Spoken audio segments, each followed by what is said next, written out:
Welcome to Brightly, You Radiant Being, the show that wildly recognizes, encourages, and invests in the radiance we all carry so you can shine your brightest. Each episode, we share soul-driven advice and topics to help you live more brightly in mind, body, and spirit. Through sharing our experiences, friendship, and passions, we hope to impact you to step more brightly into yourself, inch by inch. Hello, Tracy. Hey, Amy. So, in reading the little thing I should have memorized by now, but I don't. I don't know about you. Yeah, I know. The inch by inch today made me think of the inchworm or an inchworm. Just kind of inching along. I honestly picture the Sesame Street Ernie's little inchworm. Yes, and the song. I love that song. I'm not familiar with the song. Maybe we'll have to put it on Instagram. All right. But so when thinking kind of our whole little snippet, and I mean our name being Brightly, right? And what it means to inch more brightly into yourself. I realized, or I've kind of been reflecting lately, the more we kind of talk and treat this show like therapy and reflection, we kind of have two different approaches of life between us that really stand out for me. Do you know what they are? I mean, we have a lot of differences. It's why we do this, and I think why we explore topics together. But yeah, well, for me, what I would say is that I have a tendency to leap before I look. I jump into things if I'm like the activator. Like if I decide to do something, then I want to do it right away. And I look at you as the organizational, the analytical, the making sure everything is right and that you know everything about something before you do it. Well, yeah, you nailed me. But you're also the comedy relief here, so I don't know, but I sure appreciate your laughter. Well, now I'm curious if the differences I'm noticing are kind of also fueled by those tendencies and those differences as well. If there's parallel to each other, if there's what do you notice? So I've been noticing lately that when it comes to the hard things, the bad days, when darkness is on the horizon, or the sun is setting, you tend to rally and say this is going to be a good day no matter what. And I tend to lean into, oh, we need to feel this feeling for as long as the feeling wants to be here. We need to explore and analyze it and speak about this feeling with everybody that crosses our paths until it is gone. So what I would say to that is that I present the rally while alone. I feel the feelings. You feel the feelings. And I believe, but I present the rally, and then presenting the rally helps me rally. Yes. Whereas I retreat, I guess, is more the thing. Not that either of us aren't feeling feelings, but you tend to get out there and go, and maybe it'll help, maybe it won't. And I tend to retreat. Maybe it'll help, maybe it won't. Right. So no matter how you cope or how you get through it, it's still a coping mechanism. Right. Right. And some coping mechanisms help and some hurt.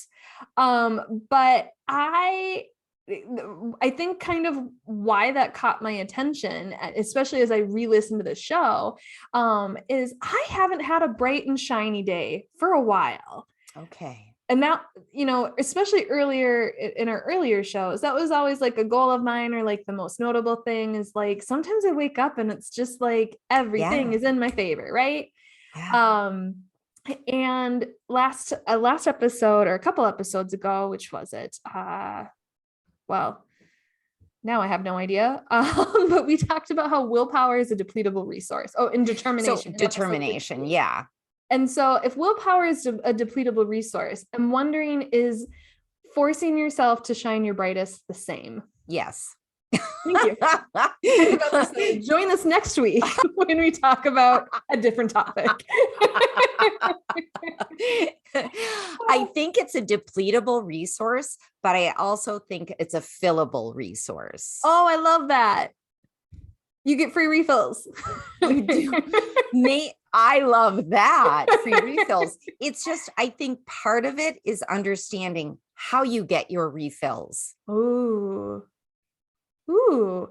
Okay, now I'm excited for this conversation. I was a little worried it might be a little too dark, but I have friends It's and family. also okay. Sorry. It's also okay if you are feeling dim and you're feeling dim to the point where you're like, no, thank you on the refill right now. Yeah. I want this dimness for a little bit. Well, exactly, dim. So I have a family member who a while back apologized for not staying current on Brightly because she was feeling dim. And so I've been kind of toying with the idea of, on a show called Brightly about living your brightest self, how do you kind of step back and talk about being dim and feeling dim? Because our days may be getting brighter. It's almost a solstice, but maybe they're not getting any easier. And there's so much in the world that can affect that, in addition to our physiological state, our mental state, our emotional state, our relationships, our spiritual, right? Like everything. So many things, right? Mm-hmm. It's the power source is not singular, right? Like you need some solar power, you need some wind generated, like you have all these different resources to refill your cup, as we were saying. But so I was wondering, what does living more brightly in mind, body, and spirit look like to you? You know, that's in our opener. Yeah. And so how does that encompass the whole self, right? Right. So I think for me, living more brightly is a way to show up so that you are not okay. Let's see if I can put this into words. So it's being Tinkerbell. No, I'm joking. I'm joking. Hey, I'm joking in a way. And fierce. She's got anger issues. But listen, in a way I'm joking, but in a way I'm not, because I can remember one time going over to my mom's, and this is when she was in, home hospice care, but I came in and I was like, blah, blah, blah. Hi, here's this, here's that. How about blah, la, la, la. And she said, you just came in here like Tinkerbell or something. And I feel better now. So in a way for me, living more brightly is shining my light out. So it's shining my light out to people and opportunities, whatever around me. It is looking at things as an opportunity and not as a problem. It's looking at myself realistically, but also sort of focusing on the strengths rather than the weaknesses. And I don't mean to sugarcoat it or spiritual bypass anything. What I do mean is if I do know that I have a strength and I can shine it brightly, then a weakness I have, I can shine that strength, that light on that weakness and say, okay, this is where I'm struggling. Who could help me with this? I don't even know if I answered the question, Tracy. Well, I mean, it sounds like you're like a lighthouse for your own weaknesses and problems, where, I mean, you just shared that you use it as a way to identify things in yourself where you need support. That's huge. That's one thing that I use it for. Yeah. But I would say the main thing I use it for is to brighten somebody else's day. Which, I mean, that tracks. I mean, we have 71 episodes that I would say no one would be surprised if they're current. So, I mean, that's great. But so does the word brightly then, or bright, or even, living more brightly, mind, body, spirit, does that put any kind of expectations on you? Or do you put any expectations on yourself then when you hear that? No. And I love that. I think that's why we want to do this, right? That I actually don't put expectations on myself. And so if I'm not feeling bright, I don't beat myself up over that. Yeah. For me, this is, I think we're classified as a personal development podcast, right? And, we also use it, to give soul-driven advice and share experiences and things. But when I think of personal and professional development, I think of a choice. I don't think of I'm lacking and I need to be better and I'm missing out in life. I'm thinking of, living more brightly in mind, body, and spirit for me is just, how do I make things easier? How do I make things more enjoyable? How do I bring more of what I want into my life? And how do I get rid of what I don't want with the greatest ease and support possible, right? Like, yeah, I love that. How do I get more of what I right? want and get rid of what I don't want? Yeah. Being a human is hard. And I think personal development is just another tool in your tool belt, right? That there's so much of it. And while we cover these topics somewhat, it's not the focus of the show. Your relationships are a tool in your tool belt, your job, your resources, the economy, your community, right? Like there's so many things. And so while I completely understand where this listener was coming from when they were like, I just don't have it in me to hear about people talking about how to better yourself or how they're shining bright. I also hope that it can either be viewed through the lens of its intent, or we can do modified differently so that, you just did a great job, but like, this isn't spiritual bypassing. We're not trying to toxic positivity anyone, because, personal development isn't about being the best. It's about being your best. And that's going to look different on every day, right? Every day it's going to be different. And that is something that I was 63 years old when I learned that. I learned that this year from you, that that thing, like, the best isn't the best, it's your best. And some days your best might be, well, I got out of bed. That might be it. And that was, to me, that felt like this huge weight lifted off of my shoulders. For me, there are some days where my biggest challenge is just showering, and I enjoy that. Like, that's a place of water makes me feel better, right? And then you feel some days I don't shower. Exactly. But so the days that I do, like, I don't say to myself anymore, oh my God, all you did was this, right. I don't judge the task as basic. I say, wow, you really didn't want to do that and you did it anyways, right? Yeah, I love that. Or, I'll check in with myself and, some mornings lately, I just don't want to go for my morning walk. And as TikTok has shown us, you got to go on your stupid walk for your stupid mental health for the stupid 50th time this month, right? Like, some things you just got to do because they'll make you feel better, right? And it's stupid that it works, but it works. It does. But some mornings, even knowing that, I will say, you know what? I think making myself go for the walk will be detrimental to doing the things I have to do today, right? Oh, interesting. Okay. But then I still have to do something. I can't wallow or avoid everything, right? That I can't use the excuse of I didn't go for my walk, so that means I don't take my shower, which means I don't make my breakfast, right? That whole snowball effect that we've talked about before. Yeah. But so when it comes to, that whole the best or your best, I kind of equate it to, a lot of athletes, whether not even professional, but just like I ran a 5K once in my life, kind of an athlete. They're always talking about their PRs, their personal record. So does it matter that I wasn't the first place? Nope. Does it matter that I wasn't first place in my age and gender? Nope. Did it matter that I was 1 second faster today than I was when I ran in the past? Yeah, That was pretty cool. That was pretty cool, right? Like, I got a PR. And so I feel like on these dim days or moments of our lives, seasons, however long it has been or you fear it will go, it's about self-optimization, right? So like just easing with the flow of your life. So finding a way to feel the feelings without drowning. Yeah. But so I love that. I think that sometimes too, I look at it, if I'm not feeling as bright as I want to, I look at that as like, that's something, not, I don't want to use the word strive, but maybe that's something I could think about reaching for today. Maybe not. but it's always there for me It's a if I stretch choose it. goal. Yeah. Yeah. So when I worked in sales, we used to have to provide 3 budgets. We would have to do the worst case scenario, right? Like I'm probably, like if I don't get let's be really honest, I'm not going to get this $80 million deal this year, right? Like I'm just throwing it up there because I got a meeting, probably not going to hit that, right?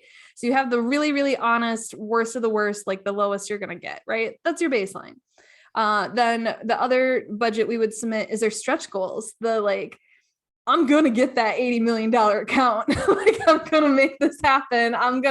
Everybody I talk to, they're going to want to work with me. Right. And so you have this stretch goal so you can see how good it can get. And then every month we would reconcile and we would do our actuals and kind of see where we are so far so that we would know which of our stretch goals we really should push for, right? That we really should put resources for, and then acknowledge, where we probably don't need to, right? Like where it's not going to be worth the return on investment, if we do it.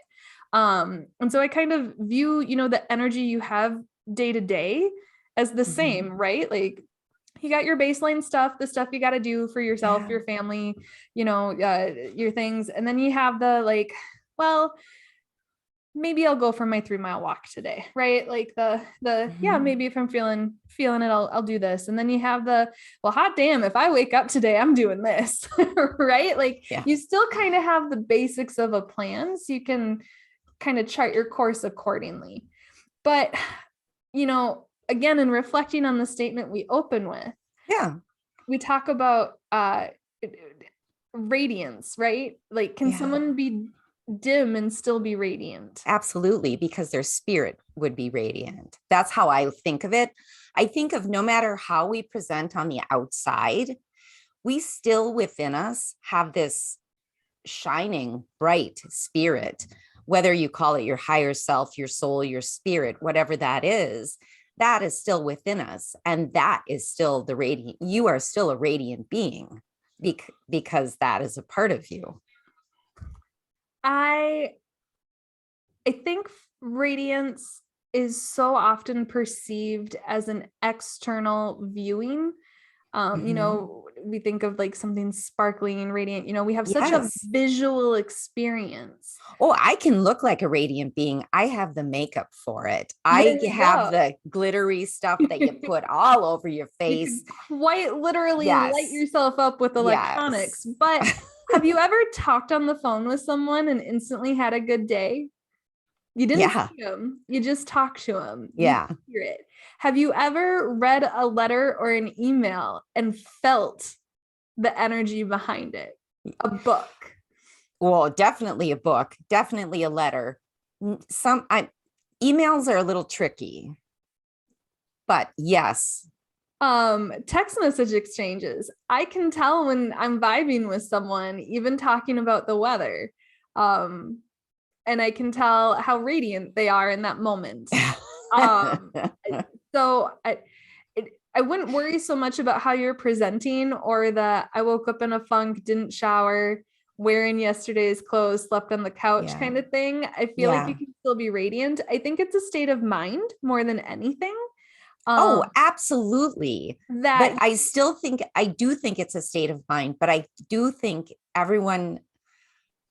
I still think it's inherently within us. I do think it is inherently within us. And to present it is a state of mind. Yes, that's what I was getting at.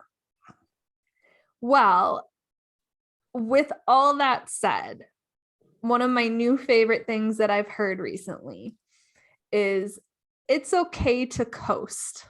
Isn't that the best? I know I've spoken a lot, especially the episodes this year about the medical challenges I had last year. Yes. And kind of the frustration and disappointment I have that here I am, 6-month anniversary almost of the last surgery. And I still don't feel quite like myself, right? Like I still feel low energy. I still haven't had the bright and shiny day. And where that shows up the most for me is work.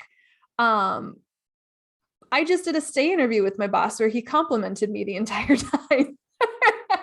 And so for me, I had to remind myself, it's okay to coast at your job. I don't have to be the firecracker every single day, every single project. I don't have to wow and innovate and, dive in and volunteer for everything. And I'm still seen as good at my job. Yeah. I still am good at my job. I am still bring value and worth to the In organization. fact, I would say if you did try to be the firecracker, volunteer for everything, show up just 110%, that's where burnout happens. Yeah. That's like, oh, shine bright and then bam, not even dim, just out. Right. Right. That you're just an ember then. And for what? I feel Yes, like for if you're what? going to be an ember for anything, it better be a damn good thing. Right. Right. And I'm sorry, my employer fully knows this. We talked in the stay interview.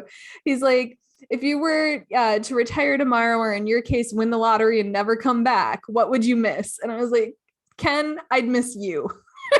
That's it. I didn't have much else because work is work. And I'm an idealist and I love the work that my employer does, but I'm not going to burn myself out for a job ever again. I've done that before. And so, for me right now, I like coasting better than burnout. I like coasting. You're still on the bike, right? Like I didn't get off. I like that. I didn't You take are a still taxi on to the the bike. finish line, right? Like I'm Yeah. not cheating. I'm just not pedaling as far and fast as hard as I can.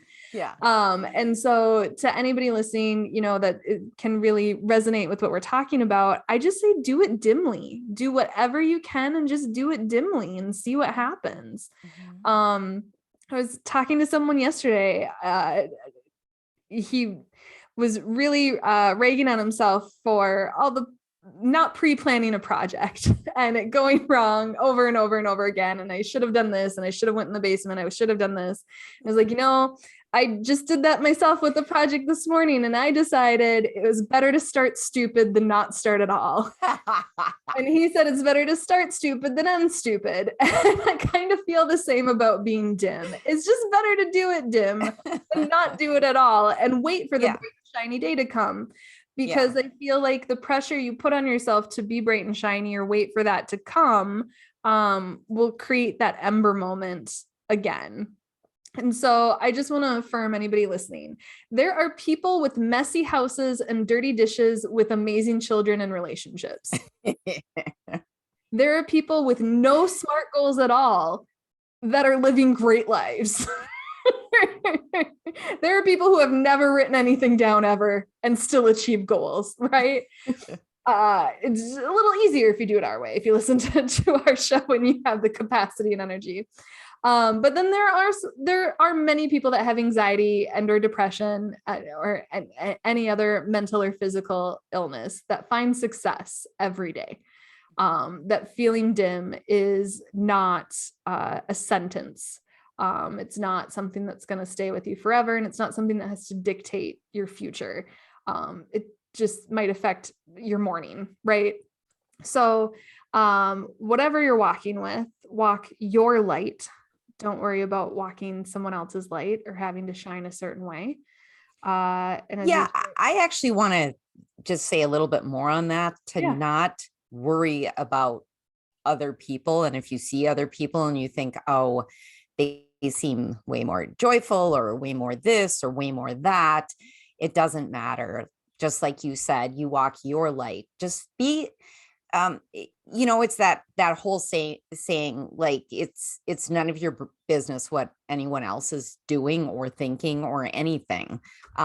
Just be concerned with yourself. Well, and with that, I love that you find light in shining light on other people, right? You kind of have this self-sustaining system, or you find a way to create a spark that you hope, fans your flame as well. To that, I also say, I prefer ignite your inner flame first. That's what works better for me. So, we talk a lot about tarot. So if you think of the Hermit card, he's got his little lantern and he's lighting his way. And other people can follow, right? And maybe it'll spark other people, but just worry about your own inner flame. And sometimes for me, I did kind of a spiritual life coach session once.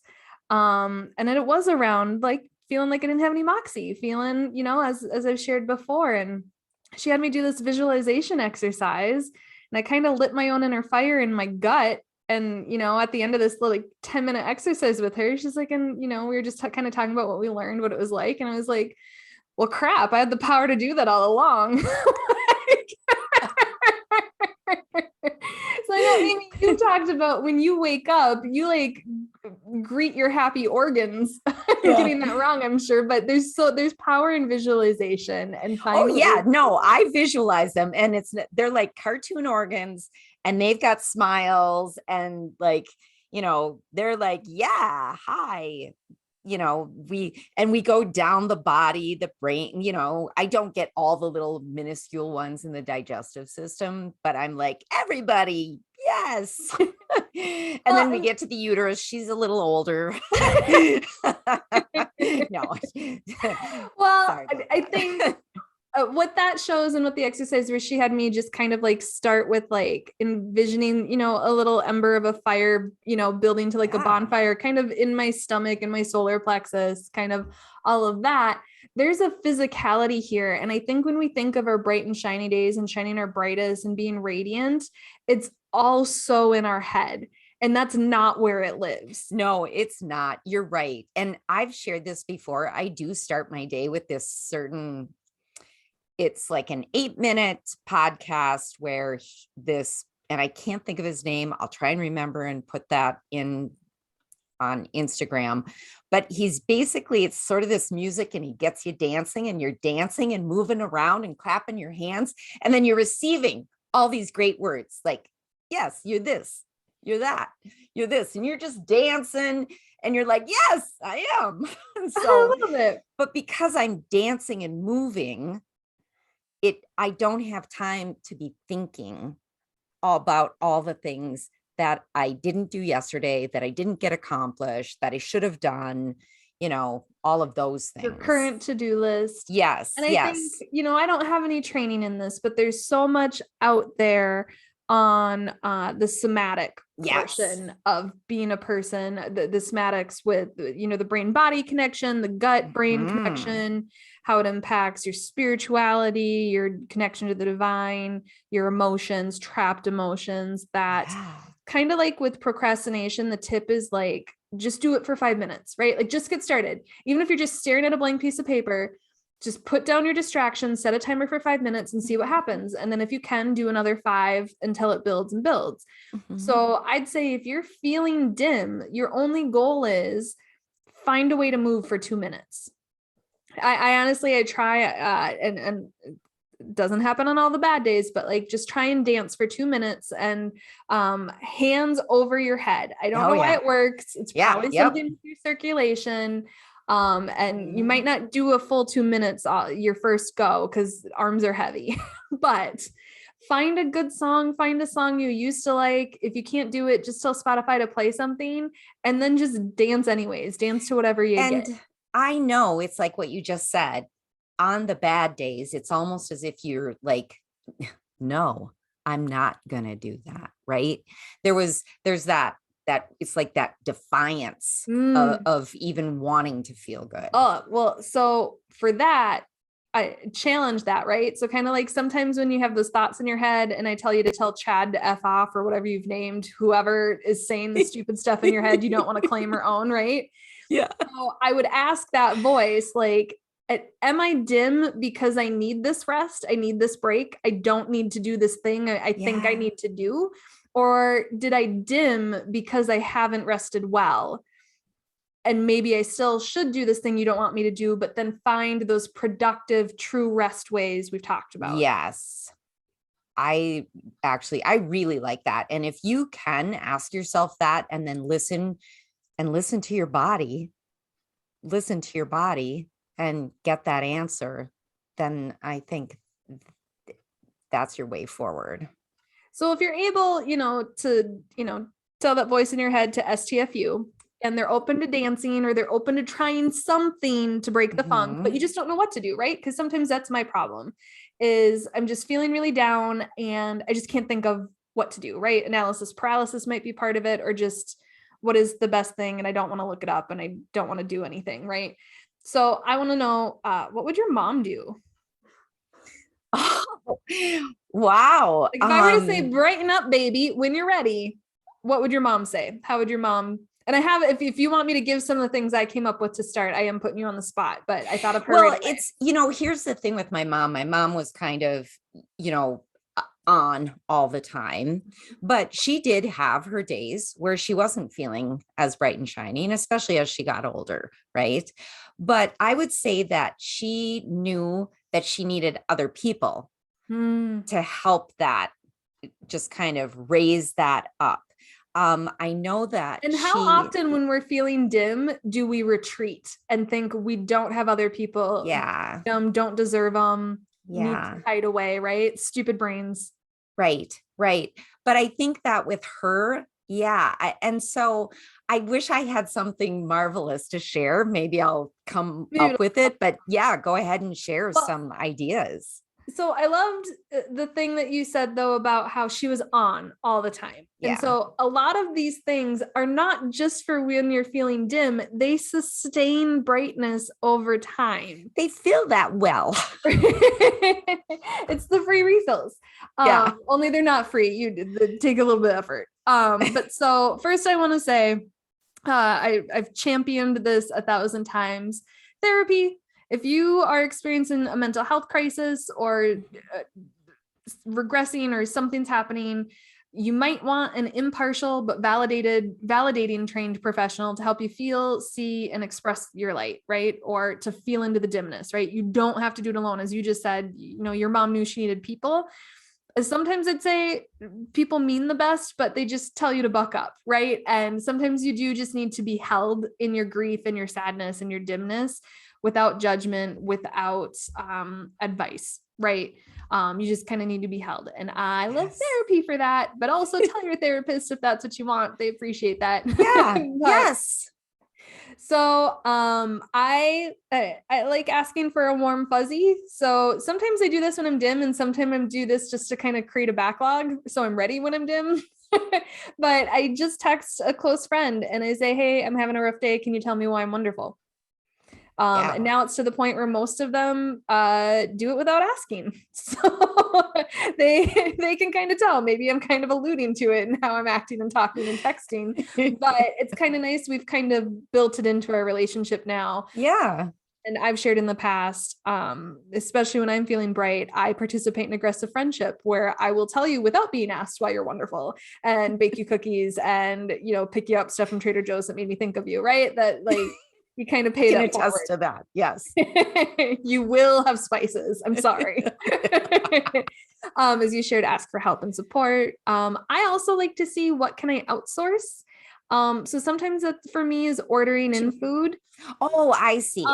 Yeah. Even though I live alone and I don't have kids and I should be able to care for myself in my home 100% of the time, right? Like I have time, I have physical capabilities. I've thought about, you know what? I'm going to outsource the cleaning of my home to somebody who wants to get paid to do it. Yeah. And that just take things off your plate. And if you can't afford things, it's also ask your friend. I love to organize things. I can't tell you the amount of people who are overwhelmed by the mess in their lives that has happened. And I have come in and helped them create the closet of their dreams, right? Like there's so many things you could outsource to the people in your life who people love helping people. And and just like you said, you could trade things, but I want to bring something up too. Let's get rid of shoulds. I think especially if you're feeling dim, let's get rid of shoulds. You should be this, you should be doing that. You should. Let's just remove should from our vocabulary. Well, and then with that, write your own warm fuzzies, create your own vocabulary, especially when you're feeling bright, write future you a nice note, write past you a thank you. I love that. Express gratitude where you can. Don't force it, right? If you hate your job, you do not have to be thankful you have a job. That's implied. You are putting in effort. You are there. You're doing your work, I hope. I would actually disagree. I would respectfully disagree. I would say that, especially if you don't like your job, you should figure out some place where you could be grateful for that job, and that gratitude out into the universe can come back with a new shiny job. Yes. But I'm more saying if you're feeling dim and you hate every moment of your job, you can express gratitude by saying, I'm thankful I have the money to pay for my needs. You do not There have to you be go. thankful you have a job. Yes. Right. All right. There you that's go. the opposite of toxic positivity. Because sometimes when you complain to people, oh my gosh, I hate my job and I need to find a new one, and you're proactively doing everything you should, people will come back and be like, oh, in this economy, you should be thankful. No, I shouldn't. My boss yelled at me in a very inappropriate way. Okay, let's get sorry. I was wanted to. No, I'm thankful for how you express gratitude. That's helpful, but that's kind of where the toxic positivity. So don't force yourself to have gratitude for certain things, but find where you are grateful and express them is kind of the point. Routine, fake it till you make it. So find one online that some influencer somewhere says works and try it out and see what happens. Take Amy's thing, take some of my stuff from past episodes. So wake up and greet your happy little organs and see if that helps you have a brighter day. Exercise of any kind of movement. So just going for a walk, especially in nature. Sunlight, vitamin D, happy lamps, all that can have a huge effect, especially in the winter in northern climates. Let's see, nutritiously dense food and plenty of it. I'm not saying you don't have to or avoid your favorites. I'm not saying cut things out, but make sure that you're getting the things in that help your body, that whole self-optimization thing we talked about earlier. Spend time with good friends. Don't just spend time with people to spend time with people, but people who fill your cup, people who help you feel better just by being with them. Try and find a way to laugh. Try affirmations. We have a whole episode on that. Fuzzy friends. Sometimes just getting out of your own head and helping others and volunteering, depending on how dim you feel, depending on where you are, that gives you purpose, and purpose actually can help you feel brighter from the inside out pretty easily. Rest, when all else fails, create an alter ego and put it on their plate to figure out. Have them rally, have them create a character and play that character. Make sure it's someone you want to be, because you just might become them, which is kind of cool. And then make it a point to celebrate your bright days, because you are her. It's not no longer, I wish I had a bright and shiny day. I haven't had a bright and shiny day in a while. Oh, why aren't I bright and shiny now? I am her. I am the Tracy that had the bright and shiny day. Nice. And so her and I are the same. So remember that, and see kind of what shines out of you when you do. And then also reassess your goals. And like you said, the shoulds of the world. Do you really want what is currently contributing or dimming your light? Are your expectations dimming your light? Do your goals include low-hanging fruit? I like to do a to-done list. Think of things that 17-year-old you wished you would have done by now, and then go out and do them and see if it makes today you happy. And then try defining what stepping more brightly into yourself inch by inch could look like. I like that. I think that's great. Good. It's a good list. So if this episode spoke to your soul, please share it with a friend. And if you have time, give us some love on your preferred platform with a rate, review, and subscribe. You can also reach out to us via Instagram and YouTube under The Brightly Podcast, or via email at brightlypodcast@gmail.com. And with that, we hope you have a bright and beautiful day.